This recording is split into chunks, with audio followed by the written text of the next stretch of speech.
What if I told you the world's 3,000 richest people now control more wealth than the GDP of every country, except the United States and China? This is Kenya News Update today.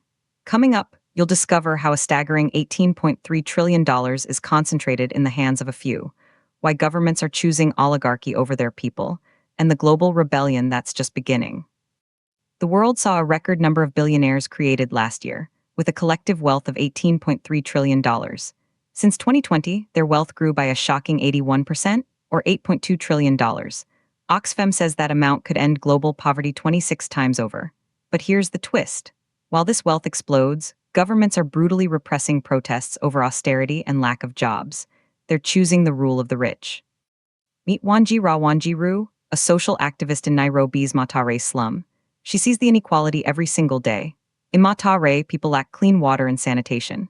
But right next door, a golf club has sprinklers constantly running to keep the greens perfect. That's the picture. The Kenyan government, she says, has capitulated to the wealthy by imposing austerity on education and healthcare while giving businesses tax exemptions. Life is becoming unaffordable and unbearable. And then something shocking happened.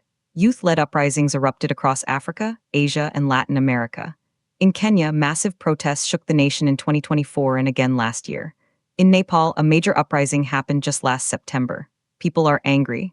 They're rebelling against a system that defends wealth, not freedom. But here's the part that will blow your mind.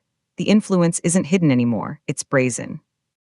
Max Lawson, the report's co-author, says the marriage between money and politics is out in the open. The economically rich are becoming politically rich, shaping our world. And the evidence is everywhere. Look at the United States.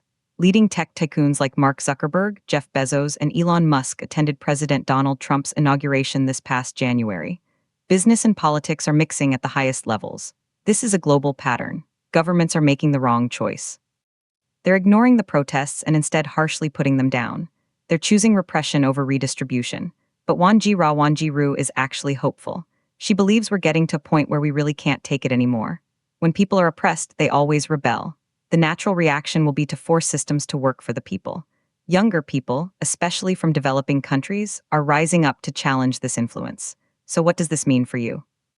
The stakes are your future, your job, the cost of your food. Some say this is just how capitalism works. Others say it's the road to instability and collapse. The tension is clear.